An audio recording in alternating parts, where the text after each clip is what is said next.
Baik, jazakumullah khairan wa barakallahu fikum. Bismillahirrahmanirrahim. Assalamualaikum warahmatullahi wabarakatuh. Alhamdulillahi ala ihsanih wa syukru lahu ala taufiqihi wa amtinanih. Wa ashhadu an la ilaha illallah wahdahu la syarika lahu ta'ziman li sya'nih. وأشهد أن محمدا عبده ورسوله الداعي إلى رضوانه صلى الله عليه وسلم وعلى آله وأصحابه وإخوانه أما بعد يا أيها الذين آمنوا اتقوا الله حق تقاته ولا تموتن إلا وأنتم مسلمون أما بعد طيب بارك الله فيكم Ahibati fillah, ma'asyiral muslimin, ma'asyiral muslimat, ikhwan wal akhwati fid din, tullabul ilmi, para penuntut ilmu di majlis masih pemuda mengaji.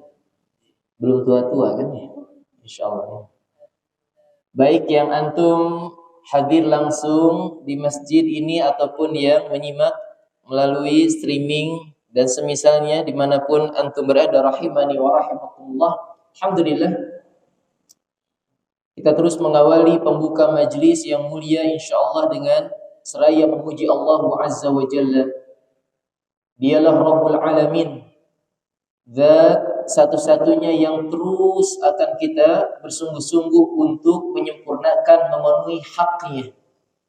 Yang hak, zat yang kita puji hanyalah satu dari kita. Apa itu? Diibadahi dan tidak disekutukan. Ya. Maka tatkala kita menyempurnakan hak Allah Azza wa Jalla tersebut, maka Allah pun akan memenuhi hak kita semuanya, yakni agar Allah tidak mengadab kita di nerakanya kelak. Amin ya rabbal alamin.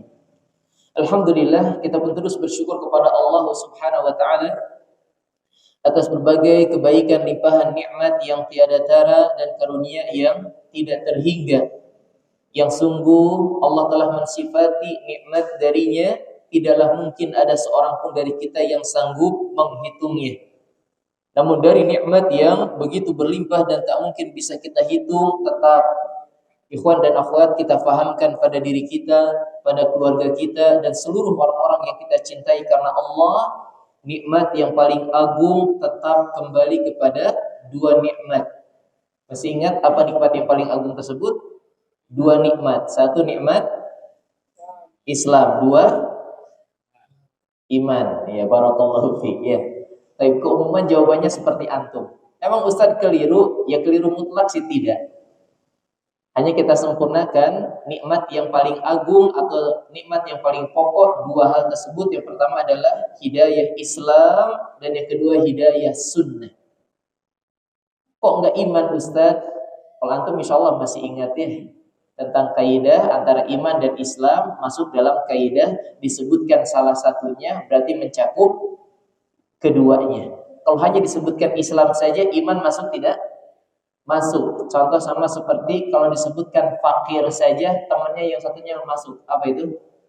Miskin ya, begitu. Tapi kalau disebutkan keduanya bersamaan, memang maknanya berbeda.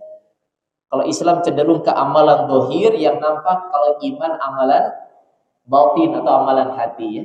Jadi kalau tidak disebutkan iman sudah masuk. Pertama nikmat hidayah Islam, dan kedua hidayah sunnah. Ya. Yang dengan dua nikmat paling mulia inilah Imam Ahmad bin Hanbal rahimahullah terus berdoa kepada Allah ya. Kendati pun orang sudah memastikan kemuliaan, kebaikan, iman dan amal solihnya, tetap beliau berdoa, Allahumma amitni alal islami was sunnah. Wahai Allah, matikanlah aku di atas hidayah Islam dan sunnah ya.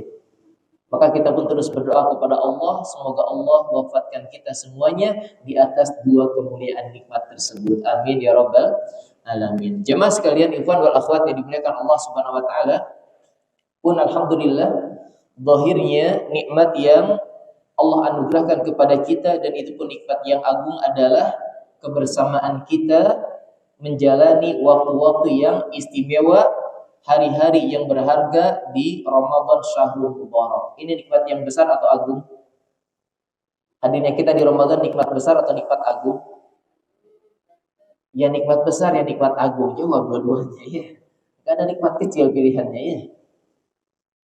Dan mungkin hadis telah sampai kepada antum yang menyebutkan kalau kita sampai usia ke dalam Ramadan itu adalah nikmat yang besar. Intinya dua orang sahabat yang dikisahkan dalam hadis Sunan Ibnu Majah yang disahihkan oleh Syekh Albani bahwasanya ada dua orang sahabat. Kalau bahasa antum pemuda sekarang mas starting awal hijrahnya bareng-bareng. Masya Allah. Jadi barengan tuh hijrahnya. Masuk berislamnya bersamaan. Namun qadarullah salah satunya Allah wafatkan lebih dulu, namun dengan cara wafat yang mulia, yakni mati syahid. Sudahlah, kita tidak perlu merinci kemuliaan wafat di medan jihad, ya. Karena itu adalah pahala yang besar. Yang satunya Allah panjangkan umurnya berjumpa dengan Ramadan, ya. Dan ternyata sahabat Thalhah bin Ubaidillah radhiyallahu taala anhu dalam hadis tersebut bermimpi, ya. Bermimpi tentang dua orang ini. Dalam mimpinya diperlihatkan surga dan ternyata yang Allah masukkan lebih dulu ke dalam surga yang mana? Yang mati syahid atau yang umurnya ketemu Ramadan? Yang umurnya ketemu Ramadan. Kata Thalhah, "Fata'ajabtu fa asbahtu fa dzakartu ila Nabi sallallahu alaihi wasallam." Aku pun heran, kok bisa? Sampai yang sahabat yang mulia mati syahid dikalahkan lebih dulu masuk surganya oleh yang berjumpa Ramadan. Maka keesokan harinya bercerita kepada Nabi dan Nabi menjawab dari isyarat jawaban Nabi benar mimpi Thalhah tersebut. Apa kata Nabi sallallahu alaihi wasallam? Alaisa qad shoma Ramadan? Bukankah berarti si fulan yang umurnya berjumpa Ramadan sudah menambah pahala ibadah saumnya? Ditambah lagi kata Nabi alaisa qad shalla 6,000 rakaatin? Bukankah berarti dia pun sudah menambah salatnya yang 5 waktu yang wajib, kata Nabi sekitar 6.000 rakaat. Insyaallah ya. Hitungan Nabi cepat. Dulu nggak ada kalkulator. Iya. Nabi langsung 17 rakaat sehari semalam kali 1 tahun dalam kalender Hijriyah 354 hari. Jumlahnya di sekitar itu kata Nabi. 6.000 rakaat au kada wa kada atau sekitar itu. Kenapa Nabi menjelaskan demikian? Jelas. Yang dikisahkan dalam ini adalah sahabat. Mungkin gak sahabat sholatnya bolong-bolong? Mungkin gak? Mungkin gak sahabatnya bolong-bolong? Belang betong? Gak mungkin. Mungkin gak sahabat saumnya tidak sempurna? Gak mungkin, pasti sempurna. Kemudian kata Nabi, belum lagi dengan ibadah-ibadah sunnah yang lainnya. Maka Nabi memastikan hadis mimpi Thalhah tersebut benar. Kata Nabi SAW, "Fama bainahuma ab'adu ma bainas sama'i wal ardh." Maka jarak di antara keduanya masih lebih jauh daripada jarak antara langit dan bumi. Artinya hadis ini mengisyaratkan Allah masukkan kita ke dalam Ramadan yang sebelum Ramadan kita terus berdoa meminta usia kita disampaikan dan tatkala kita sudah hadir itu nikmat yang sangat besar yang harus kita syukuri. Namun hati-hati ya, iwan dan akhwat yang dimuliakan Allah Subhanahu wa taala. Anak kalau mengingat hadis-hadis yang berbicara tentang hadirnya kita di dalam Ramadan, anak selalu mengkhawatirkan diri kita masuk dalam istilah kalau bahasa kita mah nikmat membawa sengsara. Nikmat membawa sengsara. Kenapa? Selain hadis tadi yang menyebutkan berjumpa dengan Ramadan adalah nikmat yang besar, kita pun khawatir dengan hadis yang sangat masyhur ya. Hadis sahih yang milik lafaz Imam Muslim. Ini intinya adalah Nabi ketika naik mimbar amin berapa kali? 3 kali. Nabi amin 3 kali. Dan ternyata ketika ditanya oleh sahabat turun dari mimbar, apa yang Nabi aminkan? Apa yang diaminkan oleh Nabi? Doa siapa? Jibril alaihissalam. Jibril yang berdoa, Nabi yang mengaminkan. Niscaya mutlak pasti doanya mustajab. Dan yang paling mengkhawatirkan diri kita, doa yang pasti mustajab itu isi doanya semuanya adalah doa keburukan. Nasallallahu salamata wal afiyah. Semua doa Jibril isinya hal-hal yang buruk, mendoakan keburukan bagi orang-orang yang disebutkan dalam doa dalam hadis tersebut. Salah satunya dari 3 doa Jibril adalah Rogima anfu abdin. Celakalah seorang hamba. Siapa dia? Man adraka Ramadan. Yang dia berjumpa dengan Ramadan. Umurnya sampai. Dohirnya kita sekarang. Kita sedang ada di Ramadan ini. Tsumman salakho. Sampai selesai. Nanti lebaran dia masih ada tuh. Berarti selesai Ramadannya dia. Loh, itu kan nikmat besar. Kenapa jadi membawa sengsara, kebinasaan? Lanjutan hadisnya, falam yughfar lahu. Ternyata dia nggak sukses. Dia gagal untuk menggapai ampunan dari Allah. Ini yang kita khawatirkan. Betul, kita sampai ke dalam Ramadan kenikmatan, namun kalau masuk dalam kategori doa Jibril, habislah kita ya. Binasalah kita. Doa kebinasaan dari Jibril, maka Nabi mengucapkan amin. Ya. Makanya dengan khusus tentang lafaz hadis ini, Amr bin Qais rahimahullah berkata, "Malam yukfar fi Ramadan, la yukfar fi ma siwah." Hati-hati. Barang siapa yang gagal untuk meraih maghfirah ampunan Allah di bulan Ramadan, cek orang Cikarang mah tong ngarep. Ya, tahu tong ngarep tuh. Jangan berharap apa mudah untuk mendapatkan ampunan di bulan-bulan yang lainnya. Kenapa? Bulan yang sudah istimewa, bulan yang Nabi sifati syahrul mubarak penuh keberkahan saja masih disia-siakan. Apalagi 11 bulan yang kemuliaannya di bawah Ramadan tersebut. Lebih sulit lagi bagi dia untuk mendapatkan maghfirah, ampunan dari Allah Subhanahu wa taala ya. Nauzubillah. Maka semoga hari-hari yang sudah kita lewati dari Ramadan syahrul mubarak, nyatanya kita sudah ada di tanggal 13 ya. Sudah mau maghrib lagi. Semoga seluruh ibadah yang kita perjuangkan semuanya menjadi amal solih yang diterima dengan sempurna oleh Allah Subhanahu wa taala, dan semoga hari-hari yang masih ada dari bilangan Ramadan yang akan kita sempurnakan, semoga Allah terus menolong kita semuanya.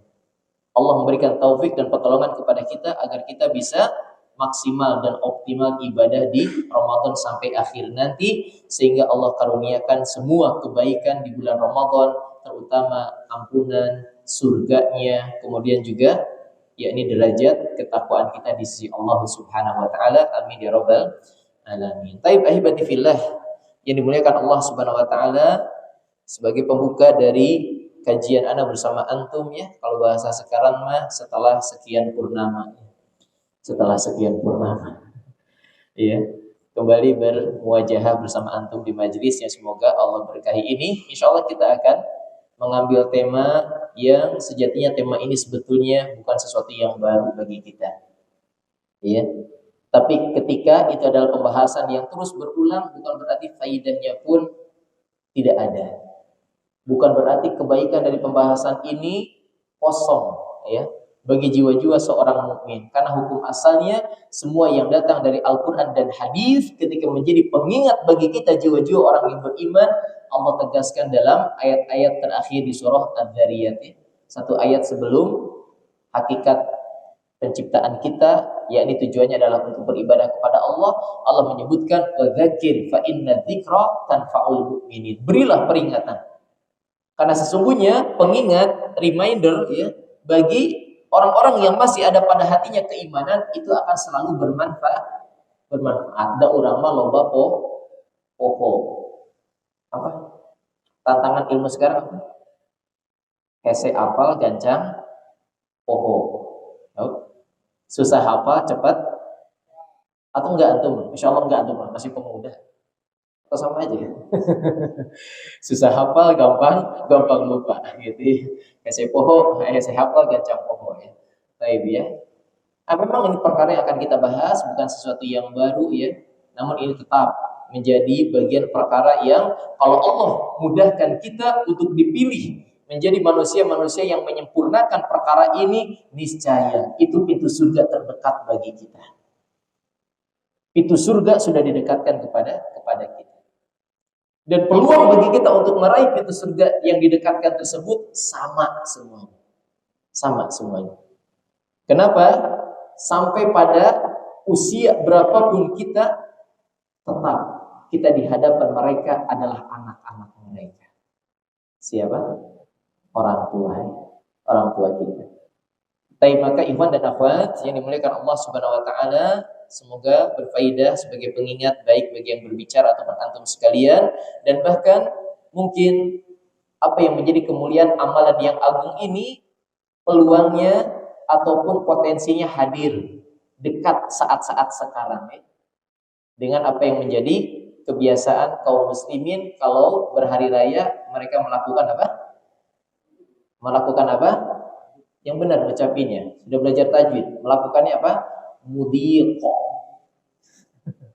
Mudhiq. Dari kata apa? Dari kata doikun. Doikun itu adalah padat, berdesak-desakan, macet-macetan. Jadi mudhiq. Enggak, itu mah kira-kira tapi enggak nyata ya. Enggak, itu banyak bercanda ya. Mudhiq ya. Mudhiq. Malah prediksinya apa? Tahun ini 123 juta yang mau mudik. Semoga Allah mudahkan ya. Taib, apakah itu menjadi kebaikan bagi kita seorang mukmin ya? Karena Anas sering sampaikan ini wajah-wajah yang hadir di sini termasuk yang bicara di depan.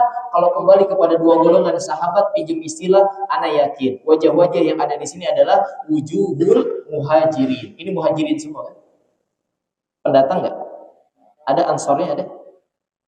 Ada asli pemuda Bekasi? Ada, oh masya Allah kalau ada. Tapi kebanyakannya muhajirin kan? Iya, wajah-wajah muhajirin di perantau ya. Berarti kemungkinan kan mudik, mudik tadi ya. Baik, bermanfaatkah bagi kita? Bisa menjadi nilai pahala kan? Itu bisa, sangat bisa. Di antaranya yang paling utama adalah niatkan pulangnya kita mudik yang kita istilahkan mudik tersebut untuk diantaranya menyempurnakan silaturahim dan birrul walidain, berbakti kepada kedua orang tua. Kenapa? Karena mudik bisa tidak menjadi ajang dosa, bisa? Bisa. Sebagaimana dia bisa menjadi sebab pahala, dia pun namanya mudik, aktivitasnya bisa menjadi sebab dosa dan maksiat. Contoh apa? Takatsur bil mal. Ya, bermegah-megahan, pamer-pameran ya. Besok mudik harus bawa mobil yang mana nih? Dapat info saudara satu mobilnya ini, saudara dua. Saya nggak boleh nih, mobilnya harus di atas mereka. Udah gagal itu niatnya. Ya. Yang ternyata kafir mah, ya, bermegah-megahan, pamer, sok pamer, ya, naudzubillah. Atau ya mungkin hal-hal yang lain yang bisa menyeret pada dosa. Tapi semoga apa yang menjadi perkara yang hukum asalnya boleh, ini mudik tadi, gitu ya.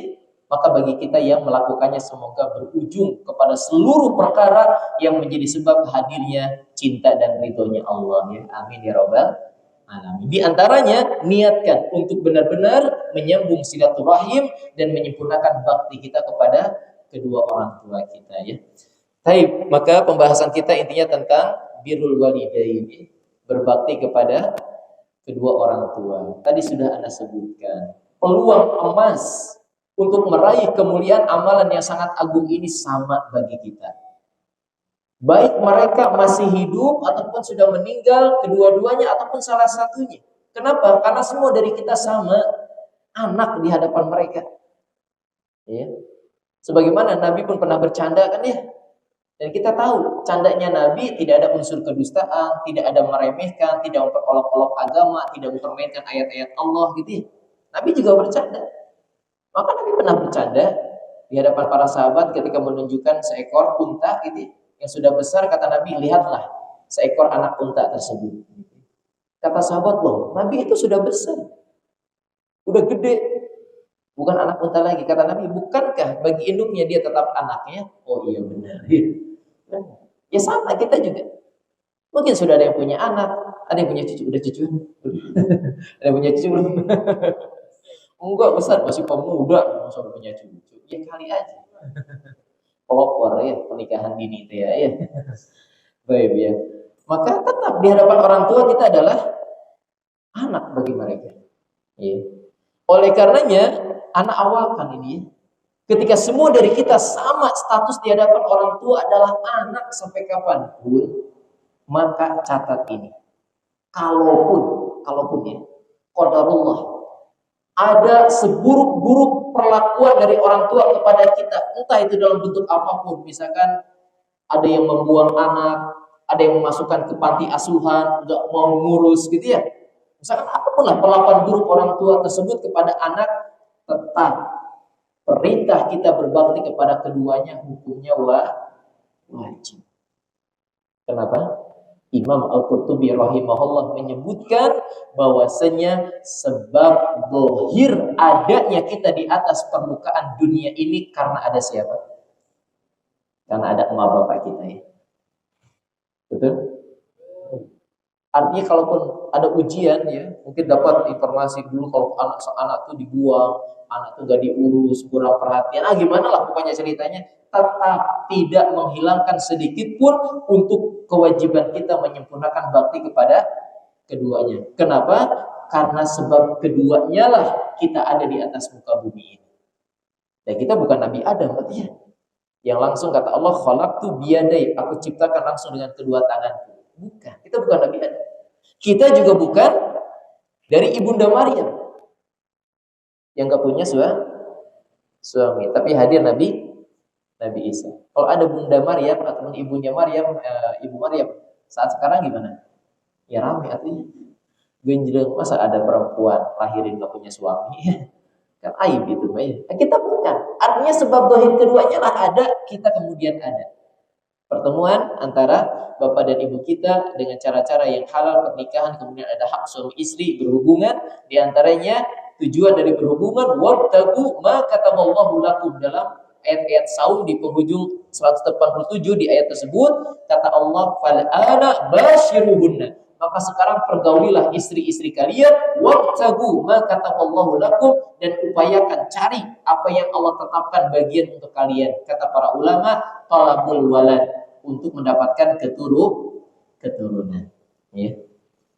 Jelas ya? Dohirnya kita ada di sini sebabnya karena siapa? Ada orang tua kita. Oleh karenanya, perintah berbakti kepada kedua orang tua kita sudah dipastikan. Dia adalah amalan yang sangat istimewa. Dia adalah kebaikan yang Allah ganjar dengan pahala yang luar biasa. Hal ini ditunjukkan dengan diantaranya diisyaratkan dalam ayat-ayat yang berbicara tentang perintah bakti kepada kedua orang tua kita, itu selalu Allah simpan, selalu Allah gandengkan, selalu Allah sandingkan setelah perintah mentauhidkannya. Sedangkan kita tahu Ahlus Sunnah menyebutkan a'dhamul awamiri, perintah terbesar bagi kita apa? Tauhid ya. Sebagaimana larangan terbesar bagi kita apa? Kesyirikan. Maka ketika tauhid menjadi perintah terbesar, kemudian berbakti kepada kedua orang tua datang bersanding setelah perintah tauhid, maka dia perkara besar juga atau tidak? Iya. Digandingkan ya. Sesuatu yang digandingkan dengan yang mulia, dia akan bawa mulia. Sesuatu yang disambungkan dengan sesuatu yang istimewa, dia akan dibawa istimewa. Mungkin tadi biasa-biasa saja. Contohnya, kalau kita menyebutkan baitun biasa saja. Tapi kalau disandingkan dengan Allah, baitullah, jadi mulia atau tidak? Jadi mulia. Gitu ya. Contoh, Al-Muharram, kenapa dia bulan mulia? Karena disebutkan dalam Al-Quran, dalam hadis, syahrullah, bulannya Allah. Ya bulan-bulan biasa saja, ketika bersambung dengan nama Allah, syahrullah. Ya. Majlis itu biasa sebetulnya, tidak identik dengan ilmu. Kita berkumpul di mana? Majlis. Sekarang Masya Allah ya, ada ikhwan yang hobinya ngopi, bikin majlis kopi. Majlis kopi, yang penting jangan majlis gosip ya. Majlis gibah, emak-emak, akhwat, hati-hati ya. Enak aja. Sekarang gak banyak Ustaz, bapak-bapak. Kenapa? Bibirnya ember bocor, war-war ya. Ember tumpah.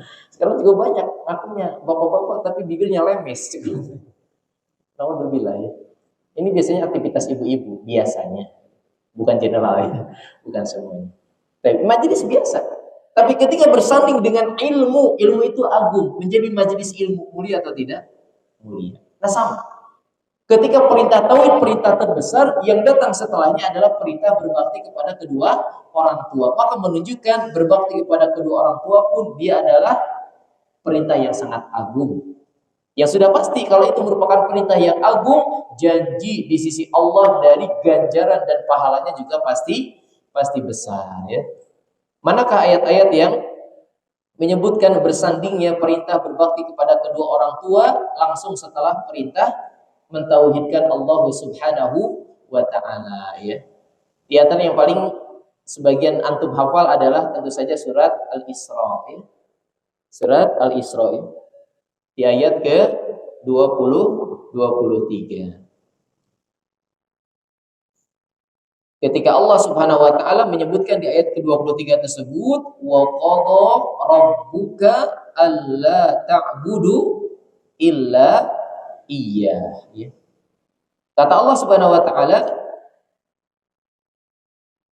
dan kami telah menetapkan, ya, Rabbmu telah menetapkan bahwasanya tidak boleh kalian beribadah kecuali hanya kepadanya, dan ketetapan artinya kewajiban, wabil walidaini ihsana. Ini berbuat baik kepada kedua orang tua. Yang pertama, alla ta'budu illa iyyah. Tidak boleh kalian beribadah kecuali hanya kepadanya saja. Tauhid atau bukan? Tauhid. Setelahnya wabil walidaini ihsana. Ya. Berbuat baik. Satu, disandingkan dengan tauhid. Selalu disandingkan dengan tauhid. Kemudian dalam surah An-Nisa ayat 36, Allah Subhanahu wa taala berfirman, apa kata Allah? Wa'budullaha wa la tusyriku bihi syai'a wa bil walidaini ihsan. Kata Allah Subhanahu wa taala, dan beribadahlah kalian kepada Allah dan jangan menyekutukannya dengan sesuatu apapun. Setelah itu wabil walidaini ihsan. Sama. Setelah perintah tauhid, larangan syirik, kemudian datang perintah berbakti kepada kedua orang tua kita. Demikian juga diisyaratkan dalam surah Luqman ayat ke-14.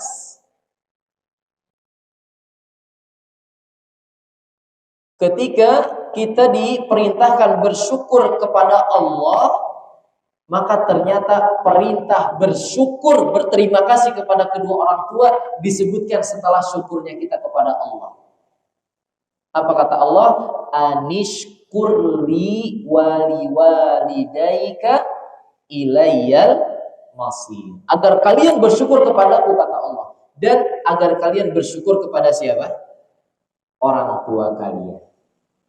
Hanya kepada akulah kalian kembali, kata Allah. Perintah bersyukur kepada Allah, kemudian perintah bersyukur kepada orang tua. Jadi masuk dalam keumuman hadis. Ketika hadis menyebutkan man lam yashkurin nas la yashkurullah. Barang siapa yang tidak pandai berterima kasih atas kebaikan manusia, maka dia belum dinyatakan bersyukur kepada Allah. Sekarang kita tanya, kebaikan manusia siapa yang paling besar kepada kita? Tentu saja setelah Nabi, ya. Kita tidak berbicara perbandingannya dengan Nabi, ya. Maksudnya orang-orang, manusia secara umum, siapa yang paling besar kebaikannya kepada kita? Orang tua kita. Ya. Kalau dibandingkan dengan Nabi, tetap Nabi lebih sayang sama kita. Ya. Karena semua kecintaan kita kepada orang tua di bawah kecintaan kepada Allah dan Rasulnya. Maka sejumlah ayat-ayat tersebut memastikan kepada kita la syakka fihi, sudah ragu-ragu deui, ya. Tidak ada keraguan di dalamnya. Berbakti kepada kedua orang tua sungguh merupakan kewajiban yang sangat besar, amalan yang sangat mulia, dan pasti diganjar oleh Allah dengan pahala yang sangat besar juga, ya. Jemaah yang dimuliakan Allah Subhanahu wa taala. Apa saja kebaikan, keistimewaan, dan kemuliaan yang Allah anugerahkan bagi kita tatkala kita dimudahkan untuk menyempurnakan bakti kita kepada orang tua kita. Apa saja keistimewaan? Lihat, ya, pantas kalau salah satunya disebutkan bahwasanya bakti kepada keduanya merupakan pintu surga yang didekatkan, ya, atau bahkan paling tengah, ya. Yang pertama, bentuk bakti kita kepada kedua orang tua kita, keutamaannya adalah annahu min sifatil anbiya. Perbuatan berbakti kepada kedua orang tua itu diantara kemuliaan sifat para nabi. Berbakti kepada kedua orang tua itu sifatnya siapa? Para nabi. Dan kita semuanya paham ya. Kalau kita tanya siapa atau sebutkan level tingkatan-tingkatan manusia terbaik di atas muka bumi ini, itu kembali kepada perkataan Ibnu Taimiyah rahimahullah. Kata beliau apa? Sebaik-baik manusia adalah para nabi. Terus, sebaik-baik para nabi adalah para rasul. Sebaik-baik para rasul adalah ulul azmi. Sebaik-baik ulul azmi siapa? Rasulullah Muhammad sallallahu alaihi wasallam. Intinya tadi yang paling pertama, sebaik-baik manusia siapa? Para nabi. Maka di antara kebaikan manusia-manusia terbaik tersebut yang menjadi sifat mereka, yakni para utusan Allah, nabi dan rasul, adalah berbakti kepada kedua orang tua. Banyak ya ayat-ayat yang menjelaskan hal ini tentang sifat Nabi Yahya, Nabi Isa, ya. Dan nabi-nabi yang lainnya semuanya menunjukkan bakti kepada kedua orang tua. Nabi Ibrahim berbakti, ya. Sampai pun ketika orang tua mereka kafir, ya. Di antaranya Allah memuji Nabi Yahya alaihi salam, ya. Dalam surah Maryam di ayat ke-14. Kata Allah Subhanahu wa taala, "Wa barran biwalidayhi wa lam yakun jabbaran 'asiyya." Kata Allah, dan Nabi Yahya itu banyak berbakti kepada kedua orang tuanya, dan dia bukanlah orang yang jabbar dan asiyya, bukan orang yang sombong dan bukan yang durhaka kepada kedua orang tuanya. Ya. Nabi Isa masih dalam surah Maryam di ayat ke-32. Allah berfirman, "Wa barran biwalidati wa lam yaj'alni jabbaran syaqiyya." Kata Allah, apa sifat Nabi Isa alaihissalam? Aku berbakti kepada ibuku. Dan Allah tidak menjadikan aku orang yang sombong dan juga celaka. Ya. Tapi dalam dua ayat ini jelas ya, menunjukkan efek keburukan yang dahsyat bagi yang bersikap sebaliknya. Dua efek keburukan langsung disebutkan dalam dua ayat ini ketika Allah menyebutkan dua nabinya sifatnya diantara berbakti kepada orang tua. Artinya siapa yang tidak berbakti kepada kedua orang tua, di ayat ini pun disebutkan efek keburukannya. Satu, jadi anak yang durhaka. Dua, pasti celaka. Udah begitu. Ya, pasti celaka. Lihat tadi di ayat tentang Nabi Yahya ayat 14, dan dialah bukan orang yang sombong, Nabi Yahya ini, dan juga tidak durhaka. Kalau Nabi Isa, Allah tidak menjadikan beliau sebagai orang yang sombong dan celaka. Kenapa? Karena dua-duanya berbakti kepada kedua orang tua. Dan masih banyak ya. Intinya keistimewaan dari berbakti kepada kedua orang tua bahwasanya itu merupakan sifat para nabi. Dan kalau kita meneladani kemuliaan sifat para nabi, ya sudah, itu mah garansi QA ya, quality assurance gitu ya, jaminan. Kalau sudah berusaha meneladani para nabi dalam kebaikan mereka, ya sudah, ya. Kita berharap itu menjadi sebab kemuliaan kita di hadapan Allah, ya, karena mengikuti jejak mereka. Keistimewaan berbakti kepada kedua orang tua yang kedua, yakni huwa afdalu min jihadi fi sabilillah. Berbakti kepada kedua orang tua masih lebih utama, lebih afdal daripada berjihad di jalan Allah. Tapi ini ada, kalau bahasa kita mah ada notes ya. Ada notesnya, ada keterangannya. Kapan berbakti kepada kedua orang tua dinilai lebih afdal daripada jihad fisabilillah? Kalau antum yang sudah paham tentang fikih jihad, itu jihad ada jihad yang fardu ain, ada yang fardu kifayah. Ada yang tolabi, ada yang umum. Nah, maksud jihad lebih utama daripada berbakti kepada kedua orang tua lebih utama daripada jihad fisabilillah kalau panggilan jihadnya hukumnya fardu kifayah. Apa fardu kifayah? Apa fardu kifayah? terwakilkan. Kalau sudah ada yang menggugurkan kewajiban tersebut, yang lainnya sudah tergugurkan kewajiban. Kalau fardu ain, setiap individu. Cek orang sudah apa?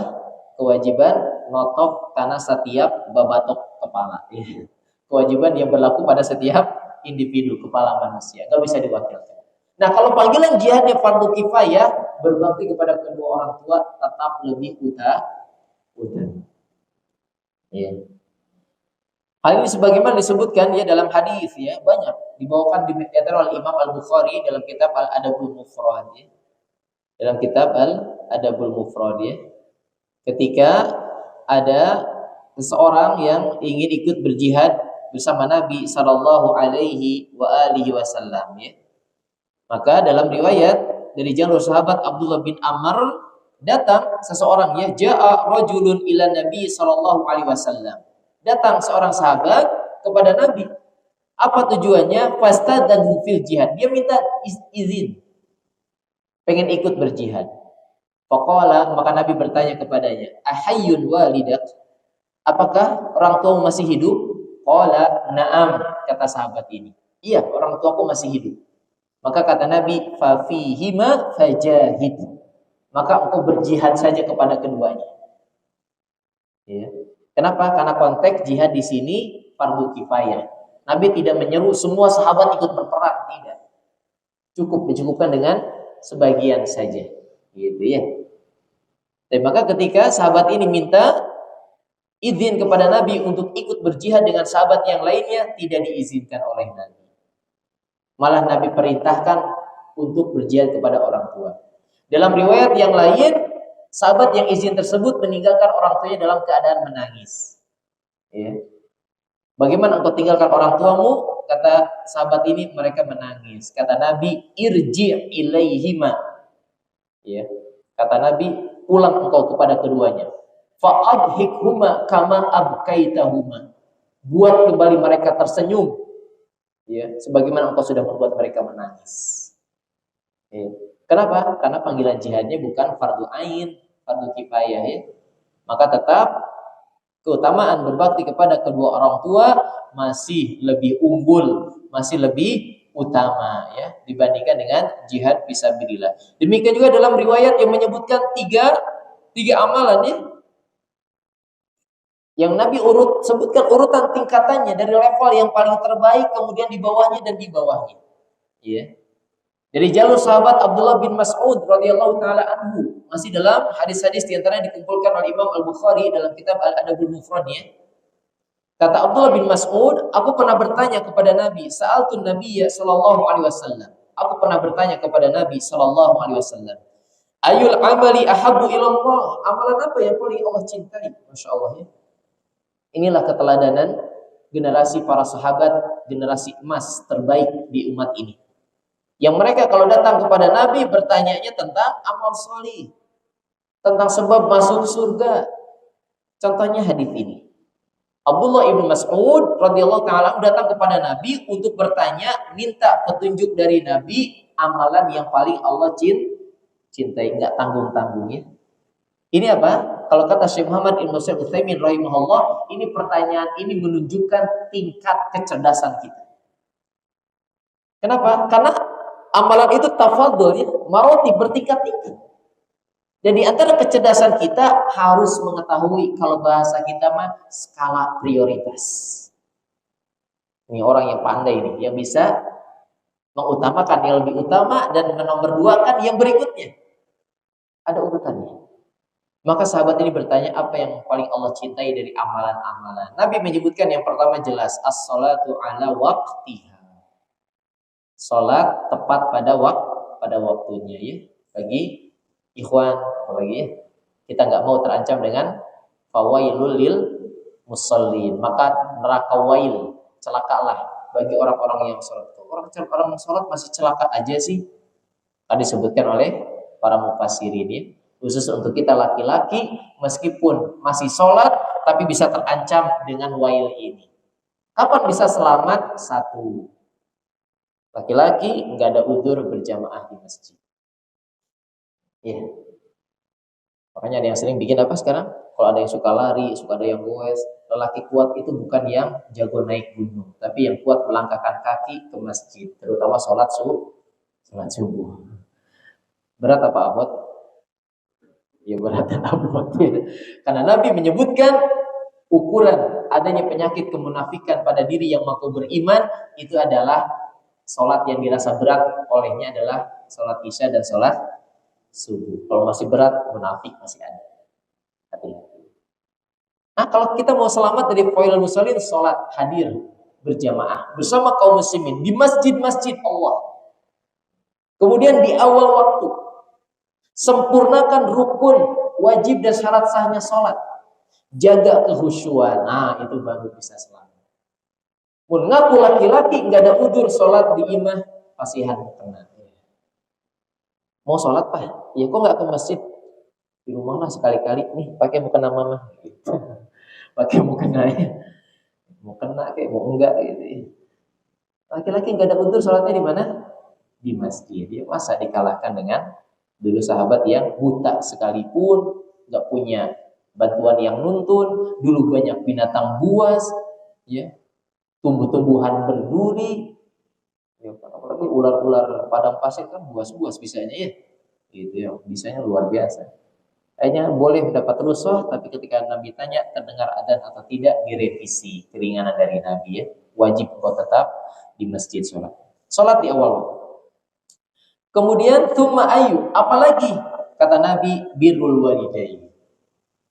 Ya, birrul walidain dia merupakan amalan yang Allah cintai. Kemudian apalagi kata sahabat Abdullah bin Mas'ud, al jihad fisabilillah. Lagi-lagi jihad fisabilillah yang hukumnya fardu kifayah tadi dikalahkan keutamaannya dengan amalan berbakti kepada kedua orang tua. Ustaz, memang zaman now ada panggilan jihad untuk kita. Ya kalau jihad kita tidak ada, belum ada, ya. Nggak tahu kita ngalamin masanya atau tidak, ya. Ketika nanti kita akan ada lagi, jihad itu langsung kita terjun di medan pertempuran. Makanya jangan pernah padamkan cita-cita tertinggi kita untuk bisa mati syahid. Meskipun belum ada peluang terlihat untuk ada panggilan berjihad. Karena seruan datang dari pemerintah yang sah. Adapun jihad tertinggi kita sekarang adalah rif'atul qalam, ngangkat pena. Apa itu? Penuntut ilmu. Kata Ibnu Taimiyah, al-jihadul a'la al-asri, jihad tertinggi kita zaman now, zaman kiwari gitu ya, kekinian itu ngangkat pena. Apa maksudnya? Mencatat, menuntut ilmu. Dan kata Imam Syafi'i, mengikat ilmu memang ada dua cara, dengan catatan atau dengan di hati. Mungkin sebagian kalian ada yang pakai hati, rasa kuat hafalannya, lebih dari Imam Syafi'i. Mungkin itu juga. Lu dicatat kayak pohon kaneh wae, kok begitu dicatat ya. Saya subhanallah ya. Ada dua cara. Qayyidul ilma bil kitabah. Ikatlah ilmu dengan mencatat. Mencatat ilmu kata Imam Syafi'i ada dua. Satu dicatat dengan tulisan, dua diikat dikumpulkan di dada. Artinya dihafal. Kalau antum mengaku hafalannya mungkin, monggo mau cara yang kedua juga. Tapi kalau antum lemah, kembali kepada angkat pena. Seperti itu ya. Barakallahu. Baik. Jadi yang kedua, keutamaan berbakti kepada kedua orang tua adalah lebih utama daripada panggilan jihad. Yang ketiga, di antara keutamaan berbakti kepada kedua orang tua, kita terus ingat-ingat keutamaan ini agar kita selalu bersemangat dan jangan melemah dalam sebab kebaikan yang Allah mudahkan. Ya, untuk berbakti kepada keduanya terus gaskeun lah bahasa kita mah ya. Jangan sampai melemah untuk berbakti kepada keduanya. Terus ingat-ingat keutamaannya. Yang ketiga di antaranya annahu afdalu min salatin nawafil. Dia lebih utama daripada salat sunnah. Dia lebih utama daripada salat sunnah. Adapun yang hadis tadi, salat di awal waktu, ya maksudnya salat wajib, dia tetap di atas.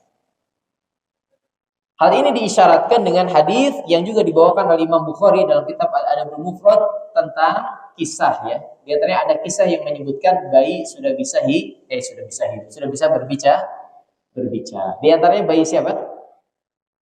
Di zaman siapa? Nabi Isa. Terus bayi yang sudah bisa berbicara di zaman siapa?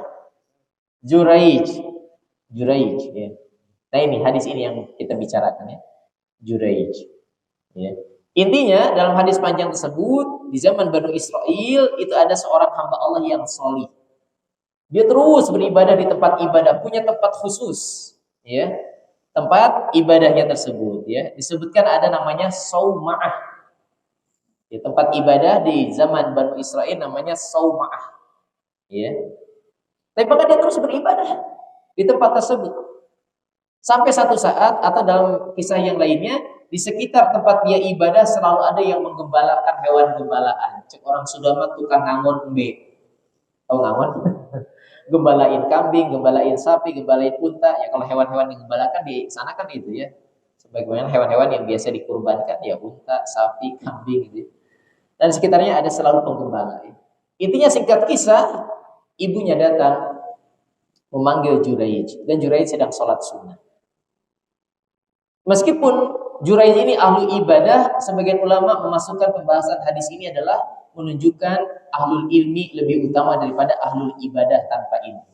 Juraij dalam hal ini kurang ilmunya. Dalam hal apa? Ketika dia ibadah yang sunnah dipanggil oleh orang tua, mana yang dia pilih? Jadi ibunya ketika memanggil dia sedang sholat sunnah. Ya. Namun karena ilmu yang belum sempurna kepada beliau, maka beliau akhirnya intinya dipanggil oleh ibundanya berulang kali tetap memilih untuk melanjutkan sholat sunnahnya. Ibundanya kesal, tidak bisa menahani. Kalau bagi kita ini pelajaran hati-hati ya.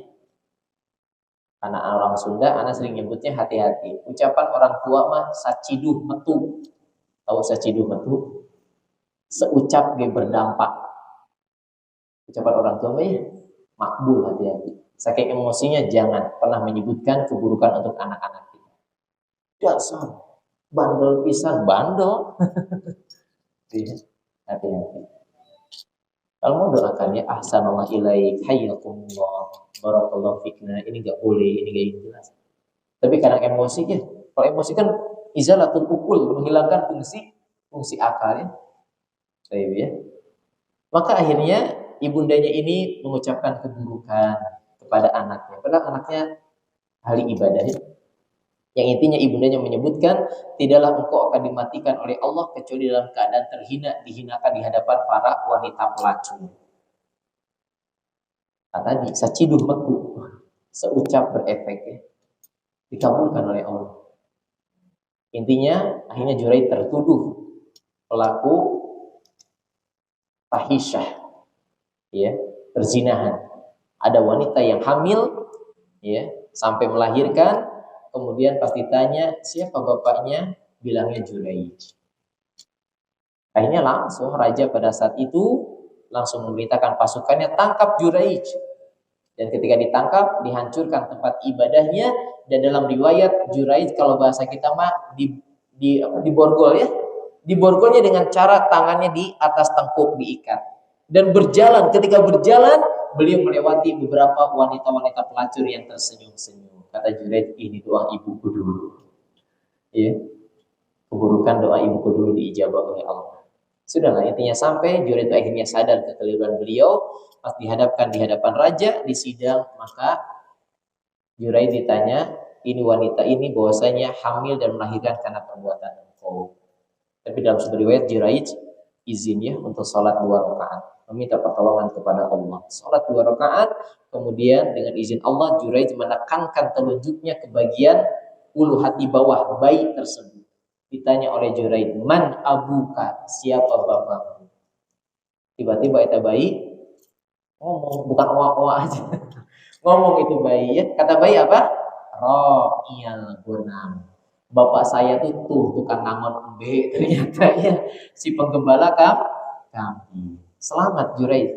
Ya, selamat Juraij dari vonis ya yang akan ditegakkan oleh raja tersebut. Ini raja meminta maaf dan menawarkan, inginkah aku kembalikan tempat ibadahmu dengan material dari emas gitu.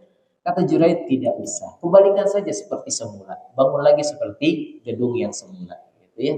Maka memahami Juraij ini adalah efek dari kekeliruan beliau. Ternyata lebih memilih lanjut sholat sunnah. Maka intinya dengan riwayat Juraij ini berbakti kepada kedua orang tua lebih utama daripada sholat sunnah.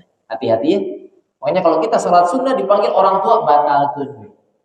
Adapun kalau sedang sholat wajib boleh dengan isyarat, mengeraskan bacaan, mengeraskan takbir intikal Allahu Akbar. Ya semoga orang tua kalau manggil dan tidak tahu kita sedang sholat wajib, mereka Allah berikan pemahamannya, oh, anak saya sedang sholat. Ya. Taibahibati fillah yang dimuliakan Allah Subhanahu wa taala. Ya. Di antaranya juga berbakti kepada kedua orang tua kita itu merupakan sebab, ya, sababu dukhulil jannah. Bal awsatuha. Sebab kita dimasukkan ke dalam surga, bahkan itu pintu tengah kita, pintu yang paling tengah. Ya.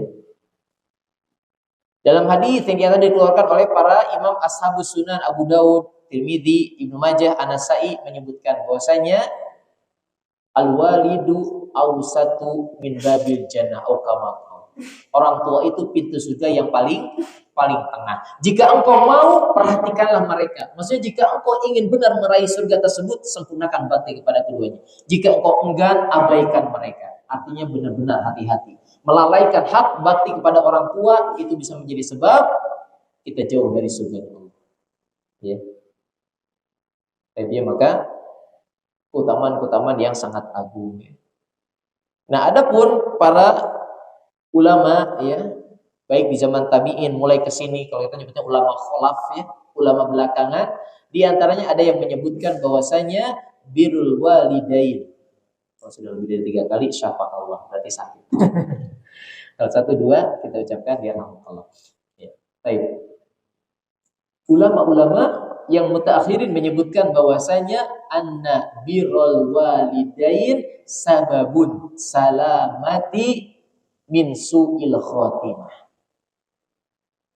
Kesempurnaan kita berbakti kepada kedua orang tua menjadi salah satu sebab kita selamat dari kematian su'ul khotimah.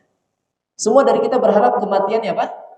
Husnul khotimah, ya, happy ending, bagus penghujung, penutup baik di akhirnya. Ya. Kenapa? Karena mereka para ulama tersebut mengumpulkan sekian keutamaan-keutamaan dari berbakti kepada kedua orang tua sekaligus keburukan-keburukan dari berbuat durhaka. Ya. Maka di antara keutamaan juga adalah berbakti kepada kedua orang tua menyelamatkan kita dari kematian yang jelek, dari akhir hayat yang buruk. Ya, kita kan selalu berdoa, ya. Ketika kita ingin menjadikan Allahumma inni as'aluka khaira ayami yauma alqaka fi, wa Allah, jadikanlah sebaik-baik hariku adalah hari perjumpaan dengan Engkau. Ya. Di antara Allahumma inni as'aluka khaira, ya, akhiri hayati au kama qala, sebaik-baik keadaanku adalah di akhir hayatku, di akhir amalanku. Maksudnya husnul khotimah mintanya. Kita enggak mau husnul khotimah.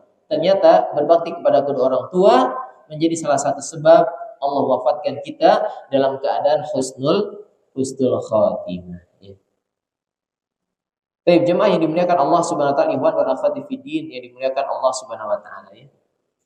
Maka selain kita mengetahui kebaikan-kebaikan dari keistimewaan berbakti kepada kedua orang tua, ya, kita pun harus menyempurnakan fahamnya kita tentang satu kebaikan, diiringi dan disempurnakan dengan fahamnya kita tentang lawan kebaikan tersebut apa saja keburukannya. Maka berbuat baik kepada kedua orang tua, dia punya lawannya. Albir, birrul walidain. Lawannya apa? Uququl walidain, durhaka kepada kedua orang tua. Iya. Maka apa yang menjadi keburukan durhaka kepada kedua orang tua? Ya jelas. Yang pertama, dia adalah itsmun kabir. Durhaka kepada kedua orang tua masuk dalam kategori dosa besar. Ya. Antum yang sudah paham insyaallah, ya. Ketika ada pembeda antara dosa itu, ada jenis dosa besar dan dosa kecil. Apa yang menjadi pembedanya? Kapan satu dosa disebutkan dosa besar? Apa ukurannya? Diancam. Dijawab oleh Ibnu Abbas radhiyallahu anhu, ya. Kullu dzanbin, gitu ya, yunsabu ala laknatillah wa sukhtihi wa iqabihi wa adabihi fahiya al-kabair. Semua dosa yang dinisbatkan dengan datangnya ancaman kemurkaan Allah, laknat Allah, siksa Allah, azab nerakanya Allah, kalau dari dosa itu sudah diancam dengan hal-hal ini, maka dia masuk dalam kategori dosa besar. Imam Adz-Dzahabi rahimahullah dalam kitab Al-Kabair mengumpulkan sekitar berapa? 69-an ya atau 70-an ya dosa besar. Salah satunya adalah durhaka, ya. Dalam hadis Sahih Bukhari dan Muslim, ya, Nabi bersabda, "Ala unabbiukum bi akbaril kabair." Inginkah kalian aku beritahukan tentang dosa-dosa besar yang paling besar? Qulna, para sahabat itu menjawab, kami menjawab, "Bala ya Rasulullah." Tentu saja mau. Qala, maka beliau bersabda, al-isyraku billah. Pertama, syirik, menyekutukan Allah. Yang kedua, uququl walidain, durhaka kepada kedua orang tua. Ingat ya. Ketika dosa terbesar syirik, maka dosa di bawahnya adalah durhaka. Sama, ketika perintah terbesar adalah tauhid, perintah berikutnya adalah berbakti. Maka durhaka termasuk dosa besar. Ya. Demikian juga diantaranya kedurhakaan kepada orang tua termasuk jenis dosa, yakni ajalallahu uquba ahaqqu an ajalallahu uqubatahu. Dosa durhaka kepada orang tua termasuk dosa yang paling berhak untuk azabnya disegerakan di dunia. Balasannya enggak di nanti di hari kiamat. Di hari kiamat ada lagi nanti. Lain lagi. Ya. Di dunia sudah Allah hadirkan bentuk balasan sebagai bentuk murkanya Allah kepada anak-anak yang durhaka kepada orang tua. Dari perbuatan jeleknya tersebut sudah Allah hukum di dunia sudah dihadirkan. Kata Nabi SAW dalam hadis Sahih Bukhari, ma ajdaru dan bin, tidak ada dosa yang paling pantas ayyu ajjalallahu uqubatahuma, yang lebih pantas untuk Allah segerakan balasan hukumannya di dunia. Enggak ada yang lebih pantas dari dosa yang untuk disegerakan hukumannya di dunia. Illa, kecuali kata Nabi, al-baghyu wa qati'atur rahim. Ini dua dosa yang berhak untuk disegerakan azabnya di dunia. Hati-hati. Yang pertama apa? Al-baghyu, kezaliman. Yang kedua, wa qati'atur rahim, memutus silaturahim.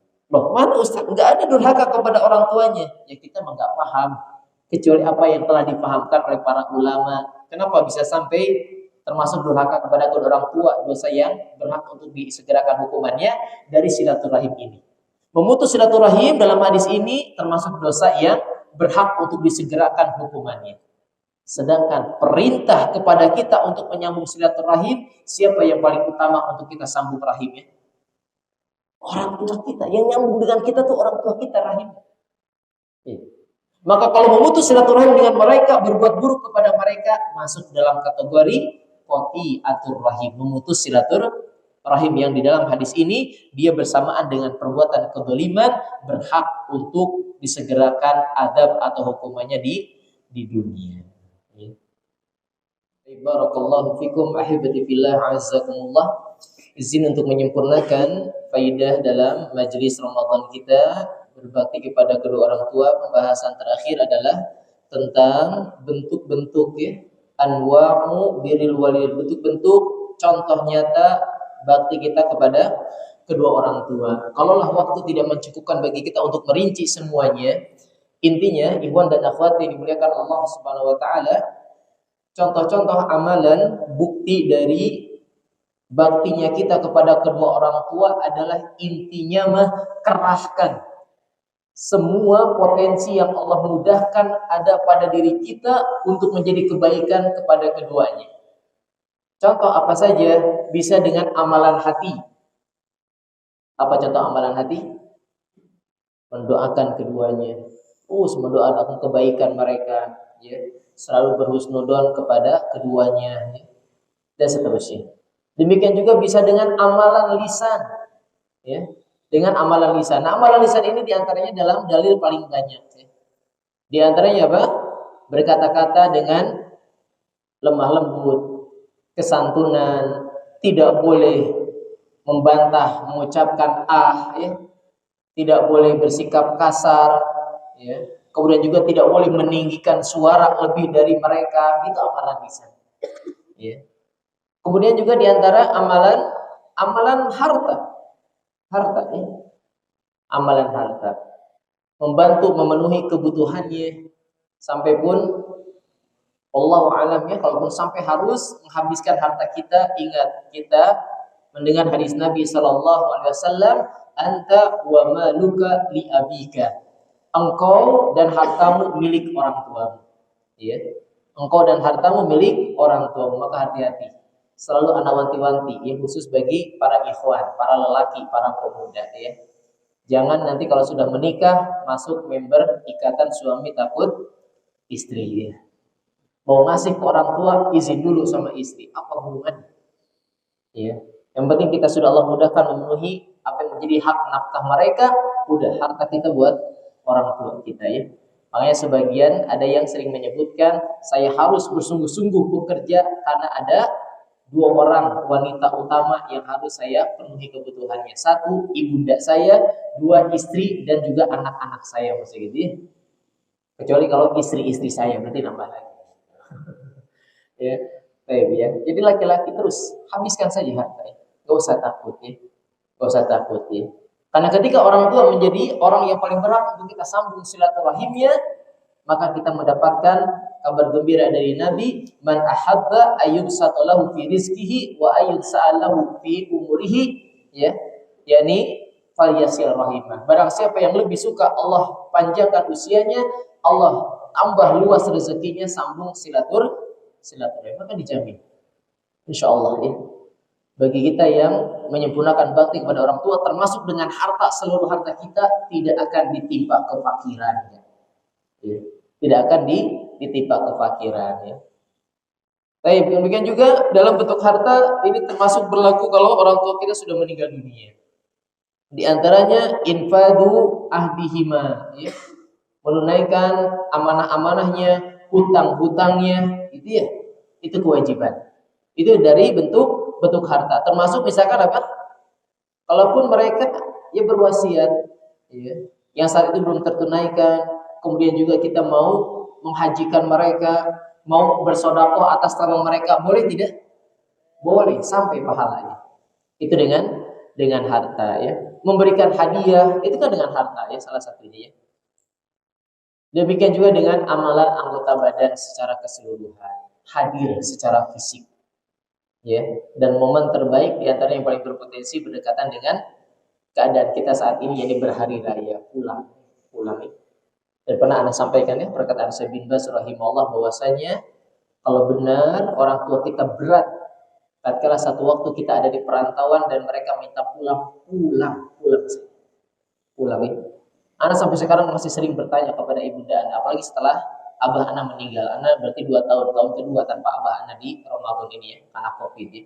Anda sering nanya, perlu pulang tidak kepada ibunya? Tidak usah. Waktu yang nanti bisa pulang saja, nggak usah. Silakan lanjut amanah dia. Selalu batal. Ya. Kalau perlu pulang, tinggalkan semua, tidak masalah. Allah maha kaya. Nggak usah khawatir. Karir, pekerjaan, pulang saja. Rezeki Allah luas, bumi Allah luas. Intinya kalau kita diminta oleh orang tua kita, sudah pulang. Ibu posisi jabatan udah tinggi, pulang. Ya. Maka ini menjadi perkara yang jaminan kebahagiaan kita untuk di dunia, terlebih lagi untuk di akhirat kita, dan memang pasti akan ada ujiannya ya. Pasti akan ada ujiannya ya. Maka jangan tunda-tunda. Kalau orang tua minta pulang saja. Ya. Anak sempatnya di sini ya. Pasti dulu kajian anak langsung izin ke Abayu, anak maghrib pulang. Selesai kajian tidak lanjut karena diminta datang langsung ke orang. Anak pernah di perjalanan ya, mengisi perusahaan, ditelepon oleh ibu. Bisa pulang nggak? Udah, anak langsung panitia batal kajian. Anak pulang dulu. Cancel. Jadi nggak bisa kita. Nanti ya. Pulang. Karena di sana kita berharap dengan apa yang menjadi seruan panggilan orang tua, selama tidak ada pelanggaran dalam syariat, tentu saja keberkahan ya. Keberkahan dari keriduan orang tua kita tersebut ya. tapi hadir secara fisik, bantu. Apalagi tatkala usia senja mereka, makanya memang kebahagiaan yang bisa membersamai orang tua kita, apalagi di usia mereka sudah benar-benar senja, sudah jongkok, sudah lemah berbagai aktivitas tubuhnya. Sampai saat ini Anda cemburu kepada kakak anak yang kedua. Karena kakak anak yang kedua yang dapat amanah langsung mendampingi ibu saya sekarang. Karena memang bekerjanya di Purwakarta. Ayo sekarang minta, udah kita sepakat serumah sama ibu ini, jaga ibu. Orang tua kakak anak yang kedua dampingin. Aina sering bilang sama kakak anak cemburu sama antum. Bisa dampingi ibu terus, gitu. Perhatikan ibu terus. Kalau ada kabar apa-apa, maka dia yang kasih tahu kondisi-kondisi tentang ibu anak itu. Maka hadirlah, dia sempurnakan, jangan tunda-tunda. Ketika sampai pun ibu minta, langsung kita hadir fisik. Jarak jauh Ustaz, tiket mahal, habiskan harta. Ya. Untuk bisa memenuhi apa yang menjadi panggilan mereka. Ya. Demikian juga tentu saja menyambung silaturahim terhadap orang-orang yang orang tua kita waktu mereka masih hidup, menjaga ya kebaikan tersebut, berbuat baik kepada teman-teman mereka, dan yang pasti tadi sudah jadi salah satu pertanyaan, doakan dengan doa terbaik bagi orang tua kita yang sudah meninggal dunia. Ya. Allah Ta'ala bisawab. Jadi intinya semua sumber untuk kita benar-benar menyempurnakan bakti kepada kedua orang tua dari seluruh potensi yang Allah berikan kepada kita. Amalan hati, amalan lisan, amalan anggota badan, waktu, harta sudah habiskan semuanya. Ya. Insya Allah dijamin apa yang jadi sebab keselamatan kita dunia dan akhirat. Dari termasuk dalam keumuman hadis, selama tidak ada pelanggaran syariat, masuk dalam makna ridullah fi ridul walid. Keriduan orang tua ada di bawah keriduan keriduan Allah, ada di bawah keriduan orang tua. Ya, sebagaimana orang tua ridho kita, maka Allah pun akan menghadirkan keriduannya kepada kita semua. Allah Ta'ala a'lam bishawab. Ini yang bisa Anda sampaikan dari kesempurnaan majelis bersama antum di kesempatan Ramadan ini dengan membahas kemuliaan bakti kepada kedua orang tua atau birrul walidain. Allahumma ij'alna min auladi bi ikmali birrul walidain. Allah, jadikanlah kami bagian dari anak-anak yang selalu menyempurnakan bakti kita kepada kedua orang tua kita ya. Amin ya rabbal alamin. Mohon maaf atas segala kurang dan salahnya. Aku qouli hadza wa astaghfirullah li wa lakum wa sallallahu ala nabiyina Muhammadin sallallahu alaihi wasallam wa akhiru da'wana alhamdulillahi rabbil alamin. Subhanakallahumma bihamdik asyhadu an la ilaha illa anta astaghfiruka wa atubu ilaik. Barakallahu fikum. Assalamualaikum warahmatullahi wabarakatuh.